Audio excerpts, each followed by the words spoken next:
नमस्कार दोस्तों, स्वागत है आपका बिहार समाचार में। तो चलिए बिहार की 10 प्रमुख बड़ी खबरों के बारे में जानते हैं। रुक करने से पहले आपसे अनुरोध है कि वीडियो को एक लाइक अवश्य करें तथा कमेंट बॉक्स में ये बताएं कि आपके शहर में कोई समस्या है क्या, और साथ ही आप बिहार के किस जिले से हैं ये भी बताएं।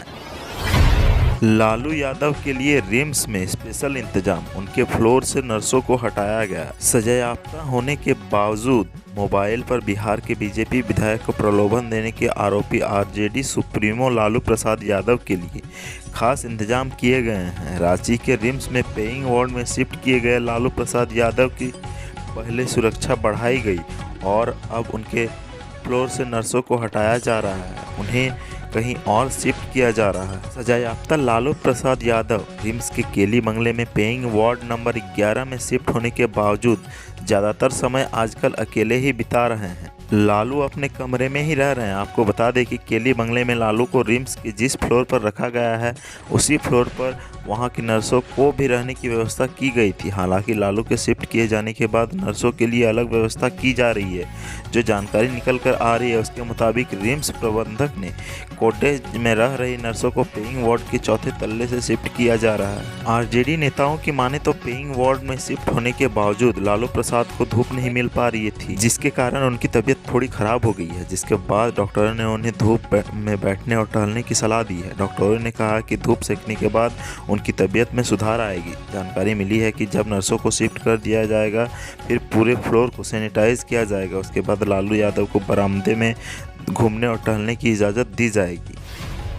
चिराग बोले, मेरी मां राजनीति में नहीं आना चाहती है। रीना पासवान को लेकर तेजस्वी का दाव फेल। केंद्रीय मंत्री रामविलास पासवान के निधन के बाद बिहार में राज्यसभा उपचुनाव होने वाला है। इसको लेकर सबकी नज़रें चिराग पासवान पर टिकी हुई है कि आखिर उनका अगला कदम क्या होगा। लेकिन चिराग ने मां रीना पासवान को राजनीति में आने को लेकर बड़ा खुलासा कर दिया है। उन्होंने कहा है कि उनकी मां रीना पासवान राजनीति में नहीं आना चाहती है। चिराग पासवान के राज्यसभा उम्मीदवार बनाने पर आरजेडी के द्वारा समर्थन के सवाल पर चिराग पासवान ने कहा कि मेरी मां राजनीति से दूर रही है, उनका राजनीति में आने का कोई इच्छा नहीं है। उनको उम्मीदवार बनाने के बारे में जो आरजेडी नेताओं ने प्रस्ताव दिया है, इसको लेकर मैं नेताओं को धन्यवाद देता हूं। दरअसल 8 अक्टूबर को केंद्रीय उपभोक्ता मामले, खाद्य और सार्वजनिक वितरण मंत्री रामविलास पासवान का निधन हो गया था। वे लंबे समय से बीमार चल रहे थे। दिल्ली के एक हॉस्पिटल में उनकी हार्ट सर्जरी कराई गई थी, लेकिन वह फेल हो गया। वह साल 2019 में बिहार की राज्यसभा की सीट पर निर्विरोध चुने गए थे। जिस सीट के लिए उपचुनाव हो रहा है उसका कार्यकाल 2 अप्रैल 2024 तक है।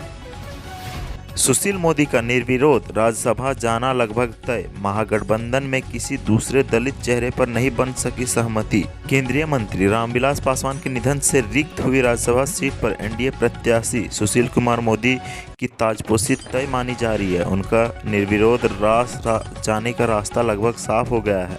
उपचुनाव के लिए नामांकन का गुरुवार यानी 3 दिसंबर को आखिरी दिन है, लेकिन अभी तक एनडीए के अलावा अन्य किसी दल से उम्मीदवार तय नहीं किए हुए हैं। लोजपा प्रमुख चिराग पासवान की मां रीना पासवान को प्रत्याशी बनाने का विपक्ष का दाव परवान नहीं चढ़ सका और ऐसे ही श्री मोदी को वॉक ओवर मिलने की स्थिति बन गई है। एनडीए में भाजपा कोटे की सीट पर पार्टी ने पूर्व उप मुख्यमंत्री सुशील कुमार मोदी पर दाव लगाया है। राजद की अगुवाई वाले महागठबंधन ने दलित कार्ड खेलने का प्रयास किया था। इस मामले में राजद लोजपा की नाराजगी को भी भुनाना चाहा था। राजद के प्रदेश प्रवक्ता शक्ति यादव ने कहा था कि दलित नेता रामविलास पासवान जी की सीट पर लोजपा की अधिकार है। उनकी पत्नी रीना पासवान के प्रत्याशी बनने पर पार्टी बिना शर्त समर्थन करेगी। हालांकि 3 दिन की चुप्पी के बाद लोजपा ने मंगलवार को राजद को आभार जताते हुए इस मामले का पटापेक्ष कर दिया है। दूसरी ओर भाजपा सहित एनडीए खेमा भी विपक्षी कैंप पर नजरें गड़ाए रहा, जो कि महागठबंधन से कोई प्रत्याशी मैदान में आया है या नहीं। फरवरी के पहले तैयार होगा राजगीर में नया रोपवे। मुख्यमंत्री नीतीश कुमार मंगलवार को राजगीर गए। वहां बन गए रोपवे, केबिन, रैंप एवं यात्रियों के पहुंचने की रास्ते की भी जानकारी ली। मीडिया से बातचीत कर कहा कि नया रोपवे हर हाल में फरवरी 2021 के पहले तैयार हो जाएगा। इसे 25 अक्टूबर 2019 तक ही बनकर तैयार हो जाना था, लेकिन कुछ मॉडिफिकेशन कार्य और कोरोना संकट के चलते देरी हुई। मुख्यमंत्री ने रोपवे, घोड़ा कटोरा एवं वेनु वन का भ्रमण किया और पदाधिकारियों को कई निर्देश दिए। अधिकारियों को रैंप के रास्ते के बगल में मजबूत रेलिंग देने का निर्देश दिया ताकि यात्री सुरक्षित आ जा सके। नए रोपवे में 8 सीट वाले केबिन संचालित हो सकेंगे। पुराने रोपवे को दिखाते हुए कहा कि इस पर चढ़ने में डर सा लगता था। नया रोपवे बन जाएगा तो इस पर लोग पूरे परिवार के साथ, चाहे बच्चे हो या बुजुर्ग, सब आनंद उठा पाएंगे। पुराने रोपवे को भी उन्होंने निरीक्षण किया और उसके बेहतर रखरखाव को लेकर अधिकारियों को कई सुझाव दिए। यूपी बिहार में सस्ता हुआ कोरोना का RT-PCR टेस्ट, जानिए अब कितना देना होगा। यूपी और बिहार में कोरोना का RT-PCR टेस्ट सस्ता हो गया। दोनों राज्यों के निजी लैब और निजी अस्पतालों में अब पहले के मुकाबले करीब आधी कीमत देनी होगी। यूपी की योगी सरकार और बिहार की नीतीश सरकार ने इसके लिए आदेश भी जारी कर दिया है। यूपी में RT-PCR जांच पहले 1600 में होती थी, इसे घटाकर GST समेत 700 कर दिया गया है। अगर घर में सैंपलिंग करानी है तो 900 रुपये देना होगा। अस्पताल या प्रयोगशाला पर जाकर सैंपल देने पर GST समेत 700 रुपये, और अगर अस्पताल या प्रयोगशाला द्वारा घर या अस्पताल आकर सैंपल कलेक्ट किया जाता है तो जाँच की दर 900 रुपये तय किया गया है। इस संबंध में अपर मुख्य सचिव अमित मोहन की ओर से मंगलवार को शासनादेश जारी कर दिया गया है। शासनादेश में निजी क्षेत्र में चिकित्सालयों एवं प्रयोगशालाओं को चेतावनी दी गई है कि तय शुल्क से अधिक जांच शुल्क वसूलने पर संबंधित अस्पताल अथवा प्रयोगशाला के खिलाफ उत्तर प्रदेश कोविड-19 नियमावली 2020 के संगत प्रावधानों का उल्लंघन माना जाएगा और उसी तहत संबंधित खिलाफ कार्रवाई की जाएगी। अच्छी खबर, नवीनगर दूसरी यूनिट से बिहार को जल्द मिलेगा 561 मेगावाट बिजली। बिहार में जल्द एक और नए बिजली घर में उत्पादन शुरू हो जाएगा। औरंगाबाद के नवीनगर में स्टेज 1 की दूसरी यूनिट से बिजली उत्पादन की प्रक्रिया शुरू है, जहां यह ट्रायल शुरू होगा।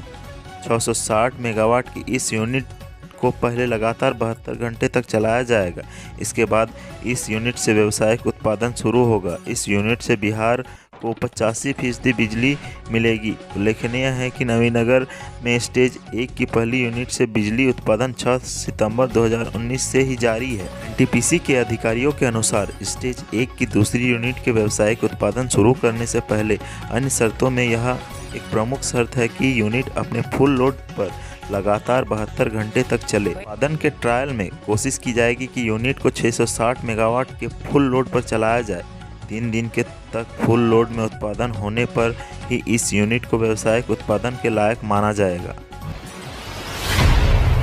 रात में गश्त पर निकले DIG मनु महाराज, थाने में नहीं मिले जमालपुर और हिमजापुर के SI, दोनों को किया निलंबित। DIG मनु महाराज ने जमालपुर के SI शंभू शरण झा और हिमजापुर के SI वीरेंद्र प्रसाद की निलंबित कर दिया है। सोमवार की रात DIG के औचक निरीक्षण के दौरान दोनों SI थाने से अनुपस्थित पाए गए थे। इसके बाद DIG ने यह कार्रवाई। DIG मनु महाराज सोमवार की रात पूरी टीम के साथ औचक निरीक्षण करने के लिए मुंगेर और लखीसराय जिले के थानों के लिए निकले थे। वे सबसे पहले लखीसराय जिले के सूर्यगढ़ा और मेदनी चौकी थाना गए। वहां उन्होंने थाना भवनों का निरीक्षण करने के साथ ही सारे दस्तावेजों का भी अवलोकन किया।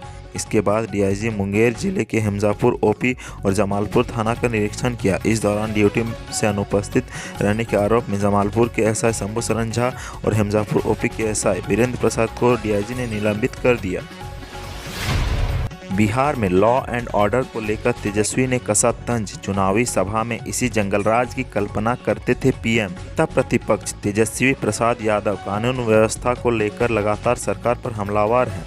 मंगलवार को उन्होंने प्रधानमंत्री को संबोधित करते हुए अपने ट्वीट में कहा कि चंद दिन पहले चुनावी सभाओं में शायद प्रधानमंत्री इसी जंगलराज की कल्पना किया करते थे। तेजस्वी ने कहा कि बिहार में कानून व्यवस्था समाप्त हो चुकी है, अपराधियों का गुंडाराज स्थापित हो गया है। तेजस्वी ने कहा कि प्रतिदिन सैकड़ों लोगों की हत्या हो रही है, लेकिन जंगलराज का महाराज चुप है। क्यों? विभिन्न आपराधिक घटनाओं की खबरों को टैग करते हुए नेता प्रतिपक्ष ने कहा कि मुख्यमंत्री अपराध पर प्रेसवार्ता क्यों नहीं करते। इसी डेट से शुरू होगी आरआरबी, एनटीपीसी और ग्रुप डी की परीक्षा, रेलवे बोर्ड ने किया ऐलान। रेलवे बोर्ड के अध्यक्ष एवं मुख्य कार्यकारी अधिकारी विनोद कुमार यादव ने मंगलवार को बताया कि नॉन टेक्निकल पॉपुलर के 35,208 पदों के लिए 28 दिसंबर से परीक्षाएं शुरू होंगी। रक्षा श्रेणी में ट्रैक मेंटेनर एवं अन्य तकनीकी पदों पर भर्ती के लिए अप्रैल से जून 2021 के बीच परीक्षाएं कराई जाएंगी। कुल 1,40,640 पदों के लिए 2,44,00,000 आवेदन आए हैं। उन्होंने कहा कि स्टेनो एवं अध्यापकों को 1,663 पदों के लिए 15 से 18 दिसंबर के बीच कंप्यूटरीकृत परीक्षाएं आयोजित की जाएंगी। बात करते हैं सबसे अंतिम खबर की, तो बिहार में मिले कोरोना के 482 नए मरीज, 24 घंटे में 5 की मौत। बिहार में कोरोना संक्रमण की रफ्तार अब धीमी हो गई है, लेकिन इसके बावजूद भी हर रोज हजारों की संख्या में पॉजिटिव मरीज मिल रहे हैं। स्वास्थ्य विभाग की ओर से ताज़ा अपडेट जारी की गई है। इस अपडेट के मुताबिक बिहार में 482 लोग कोरोना पॉजिटिव मिले हैं। इसके साथ ही राज्य में कोरोना संक्रमितों की संख्या बढ़कर 2,36,098 हो गई है। बिहार में फिलहाल 6,035 कोरोना के एक्टिव मरीज हैं। राजधानी पटना में कोरोना का कहर थमने का नाम नहीं ले रहा। राजधानी पटना में एक बार फिर से सबसे ज़्यादा 133 नए मामले सामने आए हैं। मंगलवार को जारी ताज़ा अपडेट के मुताबिक बिहार के विभिन्न जिलों से 482 नए मामले सामने आए हैं। इसके साथ ही राज्य में कोरोना मरीजों का आंकड़ा 2,36,098 हो गया है। आज की सुर्खियों में बस इतना ही। बिहार से जुड़ी खबरों के लिए सब्सक्राइब करें हमारे चैनल को और बने रहें हमारे साथ। धन्यवाद।